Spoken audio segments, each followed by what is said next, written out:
જય શ્રી કૃષ્ણ, જય માં મોગલ, હરે મહાદેવ. કેમ છો બધા? મજામાં જશો. અને અત્યારમાં આપણે પહોંચી ગયા છીએ આપણી વાડીએ અને ઘણા દિવસો પછી આવી ગયા છીએ વાડીએ. અને આગળ હું રસ્તામાં જે પાણી એવું છે ને એ હું તમને મૂકી, કેમ કે અત્યારના ચાલુ પાણી છે આપણે શું કે વેતિયાણ પાણી થઈ ગયા છે રસ્તામાં. અને વાડી આવીને થોડું ટેન્શન લેવા આવું એવી વાત થાય, કેમ કે કેવું બધું ખેતીમાં તો હા પથ્થારી ફરી ગઈ. જો ડુંગળીમાં પણ બાફ આવી જાય એટલે ડુંગળી પણ જવા મળે. અને જે લોકોને સિંગ હતી અને સિંગનું બધું કામ બાકી હતું એ લોકોને આખા પાથરા તણાઈને આવતા. અને આપણી વાડીનું જો અહીંયાનું કંઈક આવું વાતાવરણ થઈ ગયું. અને બીજાની ભાઈ સિંગું તણાઈને બીજાની વાડીમાં પૂગી.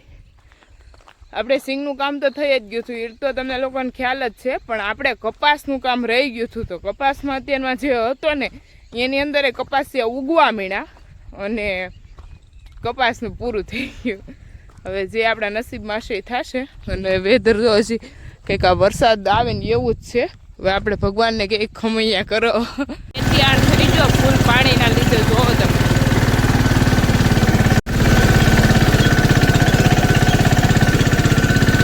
જો ફૂલ રસ્તામાં પાણી ઓપન ટ્રેક્ટર આને જો આવી કે કપાસની વીણી આવેલી હતી ને જો બધું કેવું થઈ ગયું. બધો કપાસ અને સુકાવા મીણો, ઊભો કપાસ સુકાવા મીણો. જો પાણી લાગી જાય ને આ બધી વેદના. જો અંદર કપાસ આપણો ઉગવા મીણો છે અને કપાસ બધો ઊભ થઈ ગયો છે. અને હવે ખમૈયા કરે તો થોડો ઘણો જે આપણા હાથમાં આવે એ, બાકી જો ઉગી ગયો છે. છોડવાની અંદર બધો કપાસ ઉગવા મીણો. આમ જો આવો કપાસ થઈ ગયો છે.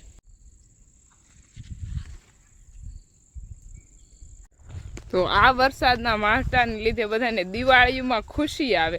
જોકે ખુશી દિવાળીમાં આવે પણ આ વખતે ખેડૂતોને નિરાશ થઈ ગયા. કેમ કે જેમાં આખી આશા એ બંધાયેલી હોય કે ભાઈ આપણે ખેતરમાં બધું વાવેલું છે ચોમાસાનું, તો શિયાળામાં બધો પાક આવશે તો જે પણ આપણા અધૂરા કામ છે એ બધા કમ્પ્લીટ કરશું.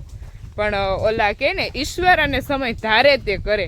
એટલે આ બધું ઈશ્વરના હાથમાં અને કંઈક આપણા સમયના હાથમાં આવું બધું હોય. આપણું એમાં કંઈ હાલે નહીં. એટલે આવું બધું છે. અને પહોંચી ગયા છીએ આપણી ગૌશાળાએ. તો અત્યારે ફાઇનલી આપણે આપણી ગૌશાળામાં આવી ગયા છીએ. અને મમ્મીએ ગાયોનું મિલ્કિંગનું કામ પણ ચાલુ કરી દીધું છે. અને હારવાર આપણી ગાયોને નિરણ કરેલી છે. તો મસ્ત બધી ગાયો નિરણ ખાય છે. અને જો અહીંયા બધા વાસરું છે અને અહીંયા છે આપણી ગાયો પપ્પીજી. અને બધી ગાયો જો સામે અંદર મસ્ત નિરણ ખાઈ રહી છે. જય શ્રી કૃષ્ણ પપ્પા, કેમ છો? કેવી ખેતીમાં કેવી હાલત છે? બહુ પરિસ્થિતિ નબળી છે. બહુ પરિસ્થિતિ ખરાબ ખેડૂતોની અત્યારમાં આવી છે. કેમ કે બધા લોકોએ બહુ મોટા સપના જોયેલા હોય કે ભાઈ શિયાળો આવશે એટલે આપણે બધો પાક લેશું. અને અત્યારમાં હા એટલે બધું આવું બધું થઈ ગયું છે. ન થવાનું થઈ ગયું નહીં પપ્પા? હા તો આવું. અને કપાસ બધો ઉગી ગયો છે. એટલે અત્યારના ખેડૂતોના સપના તૂટ્યા અને મુસીબતમાં મુકાણા.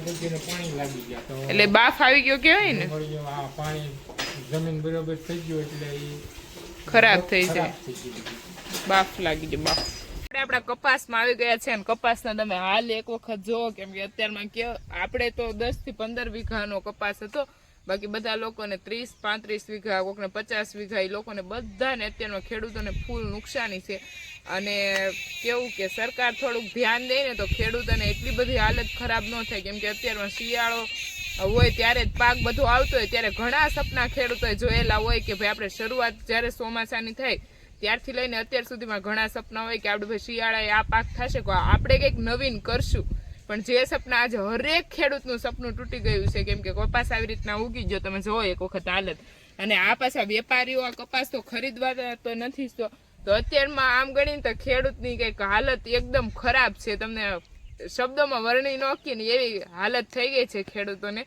અને બસ આવું બધું છે. અને અત્યારનું વેધર પણ કંઈક આવું છે. તમે જો કેટલો વરસાદ, હજી વરસાદ આવવાની એવું જ છે.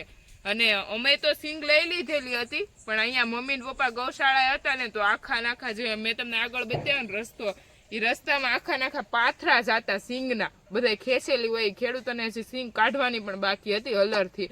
અને આખી સીંગું તણાઈ ગઈ એટલે ઈ કેવી નુકસાની થઈ અને બસ આવું બધું છે. ખેડૂતોને હાલાત તો અત્યારમાં તો ખરાબ છે. હવે ઈશ્વર અને સમય ધારે તે કરે, આપણા હાથમાં કોઈ વસ્તુ નથી. તો અત્યારમાં આપણે નીકળી ગયા છીએ ઘરે જવા માટે અને બસ મમ્મી ને પપ્પા પણ આવે છે આજે ઘરે ને પપ્પા થોડાક મોડેથી આવી જશે ગૌશાળાએ. તો અત્યારનું ગાયનું ફાઇનલી બધું મિલ્કિંગ થઈ ગયું છે અને આમ ગણીએ તો હમણાં હું વાડીએ ન આવતી પણ આ હકીકતમાં છે ને એટલે એના માટે શબ્દ નથી. તમે વિચાર કરો કે કેટલું મોટું વિચારેલું એક ભાઈ, અને ખેડૂત છે ને આખો ખેતી ઉપર નિર્ભર હોય અને જ્યારે આમાં ખેતીમાં આવું પાછું પાટું મારે ને તેનો મગજ એકદમ ડેમેજ થઈ જાય. એટલે અમે લોકો ખેડૂતને જેટલી સહન શક્તિ છે ને એટલી તો કોઈને નહીં, મને તો એમ જ થાય છે અત્યારે તો. અને હકીકતમાં બહુ દુઃખ થાય આવું બધું થાય ને વર્ષમાં. અને આ કેવું કે ખેડૂતને વરસની શરૂઆતમાં જ આવું થાય ને તો આખું વરસ ભેગું જ કહેવાય, ટૂંક શબ્દોમાં કહેવાય. અને ચાલો હવે ખેડૂતો માટે જેટલા શબ્દ બોલીએ એટલા ઓછા છે, પણ કુદરત હવે ધારે થાય, બીજું તો હું. ચાલો પહોંચી જાય ઘર બાજુ. આપણે રૂમ એક ખાલી કરતા અને જો ગાડલા ચેક થાય છે. હું છું ઋષિ, ગાડલા કેટલા કાપને? હું દેડાએ ગાડલા કાપી નાખ્યા ને આ બધા ગાડલા છે હાવ નવા છે, યુઝ જ નથી થયા ક્યારેય. નહીં ઋષિ? ઋષિ તારા વાળ તો એવું હોય, લાઈવ હેરખા કર દો મોટા બેન. વાહ ઋષિ વાહ.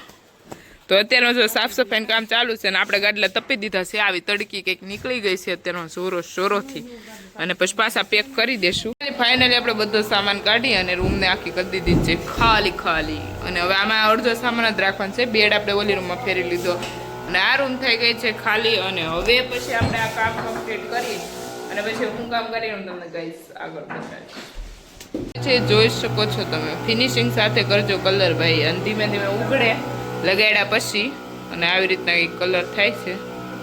તેના ભાઈ આપણે રૂમમાં જો મસ્ત વ્હાઈટ કલર કર્યો લીધે પ્રકાશે મને કરી આખી કલર તેજભાઈ હવે ને ફુવારો મારે તો યાર ભલે એવું ન કરાય, હું તો નાની બેન છું. અત્યારે સવારમાં મસ્ત મૂકી દીધું છે ગરમ કરવા માટે ગાયનું ઘી અને હાવ ધીમે આંચ ઉપર, એટલો બધો તાપ ન રખાય ઘી ઉપર. અને મમ્મી ધવાડો લાગે છે કે નહીં થોડો? તો મમ્મી જો અત્યારે મસ્ત ઘી ગરમ કરે છે, ભઠ્ઠી ઉપર બને છે મસ્ત.